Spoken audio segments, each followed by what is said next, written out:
back again for what will be a short video, shorter than most.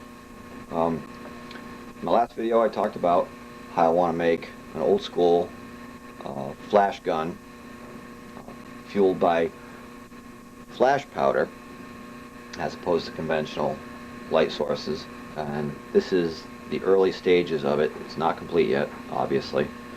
Flash powder will go in here and it'll be ignited, hopefully in conjunction with the shutter.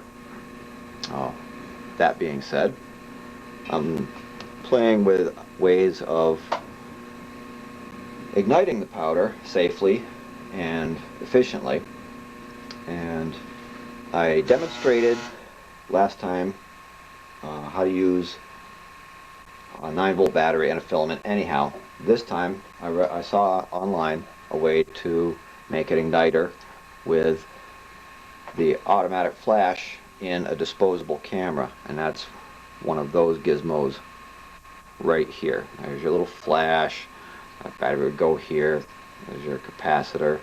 And this would all be inside one of those little, if you're old enough to remember, the throwaway cameras from the 90s, and they're still available today. Anyhow, I took a couple of them apart. I've got one here, and I won't go into the details because there's lots and lots of information online about how to take one of those apart and make it into a little igniter. I've done that. I've made my connections. I've gone to a couple of breadboards, and these here are my 3 contacts. These 2 on the outside would be the ones that are connected to the outside ends of the flash tube, and the yellow one is what online I've seen referred to as the trigger wire. So what my whole purpose here is to demonstrate the kind of power that these things will generate when they're wired. And I've had my battery's almost dead. Little AA battery here. That's my power source, same as you would use in the as is used in the cameras. And I've got my tripwire here. So hopefully it's been charging long enough. I'll get a good flash, and you'll see that right there. If it works right, you should see a nice bright arc. So let's give it a try. And nothing happens. There it goes. That's the kind of power I want. I get that. I haven't tried it with powder yet. I don't have flash powder, but I do have some black powder. I tried with the filament last time. It worked pretty good, and I think that'll work better. I've just got to figure out how to get it into the trough here where the flash powder will actually be. And that is basically all I wanted to show you. How this can be done is it's very simple. It took no special skills. My soldering iron, a little bit of solder, a little bit of trial and error, and there you have it. I have an ignition source.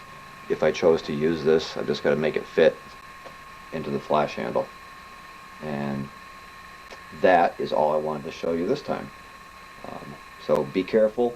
There's a lot of power stored up in these capacitors. I've read that they hold upwards of around 300 volts, and putting this thing together, as slipshod as it is, I got bit a lot. And the power is considerable. It wakes you right up. So that's all I wanted to show you for this video.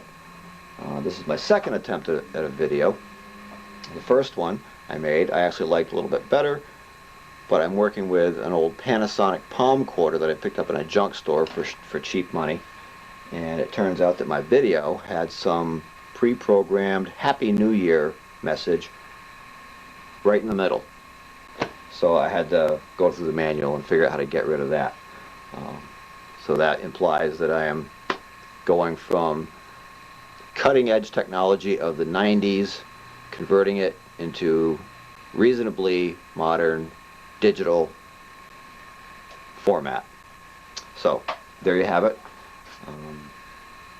And this is not necessarily a great way to destroy your camera, but it is a great way to shock yourself if you're not very careful.